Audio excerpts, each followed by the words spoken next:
अहमद। मैं orange town 15 number sector 15A में मेरी शॉप है, तहजीब कबाब हाउस के नाम से। अल्हम्दुलिल्लाह हम बिहारी कबाब बेचते हैं और लोग पसंद करते हैं। इंशाल्लाह आप भी हमारे पास आएँ। बकरीद के हवाले से गोश्त आपका, जायका हमारा। इंशाल्लाह आप हमारे पास तशरीफ़ लाएँ, हम आपको बेहतरीन चीज़ बना के देंगे।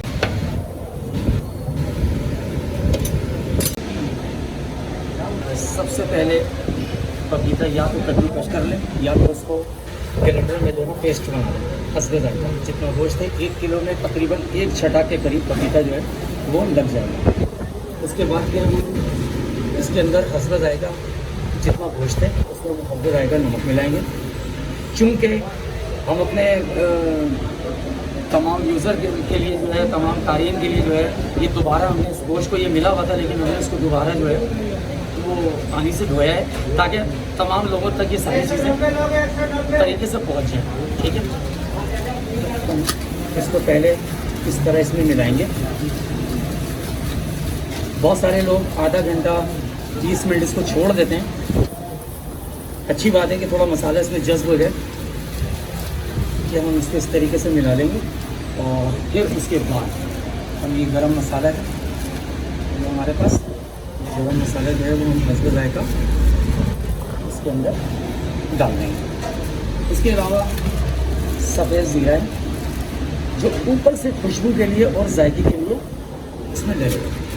ठीक है, हस्बे जायका हम इसमें अदरक लहसुन का पेस्ट ले लेंगे। इसके बाद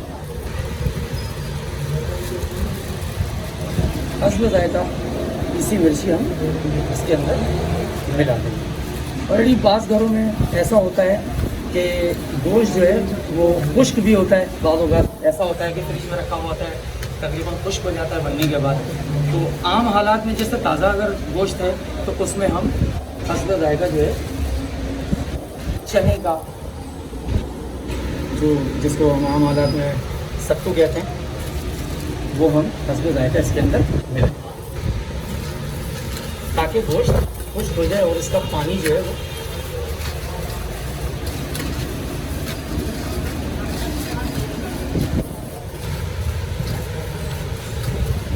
अभी आपका ये बिहारी कबाब जो है वो हो गया तैयार।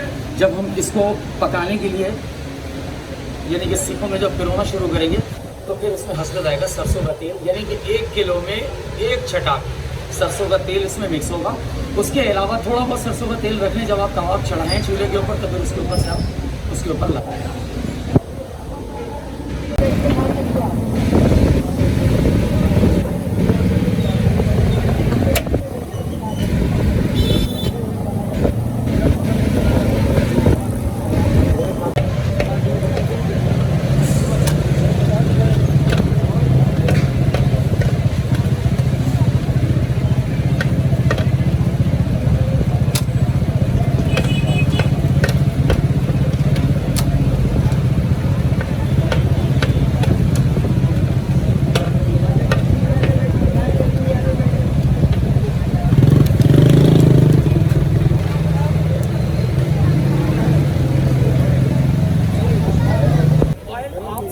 लगा सकते हैं कबाब के अंदर, साथ साथ आप डाल दें ताकि गोश्त थोड़ा सा और मज़ीद गल जाए। और आप कबाब लगा लेने के बाद जब आप गोश्त के अंदर आप जब सरसों का तेल डाल लें, मिक्स कर लें, और जब आप कबाब चढ़ाएंगे तो भी आप थोड़ा बहुत तेल इसके ऊपर लगा सकते हैं।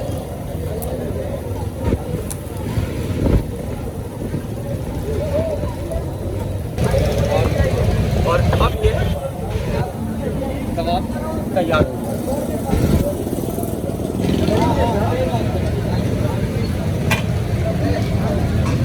इसमें आपको किसी भी जगह पर कालापन अल्हम्दुलिल्लाह नज़र नहीं आएगा अगर ये स्लो आंच पे कबाब का